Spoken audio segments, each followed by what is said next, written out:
Hello coders, and welcome to How to Fix. In today's video, we'll be focusing on a new bug that you might find challenging to solve. So without further ado, let's dive into today's bug. Let's now execute code 1 to generate the error and observe the outcome. Now, here's the breakdown and the fix for the issue. Please pause the video to read the explanation.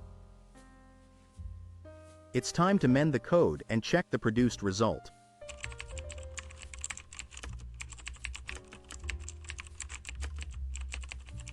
And voila! The code is working as it should and our output is spot on. The error has disappeared. That concludes today's video. If you found this tutorial useful, be sure to give us a thumbs up and subscribe to our channel for more troubleshooting videos. Remember, stay inquisitive, keep learning, and happy debugging, folks.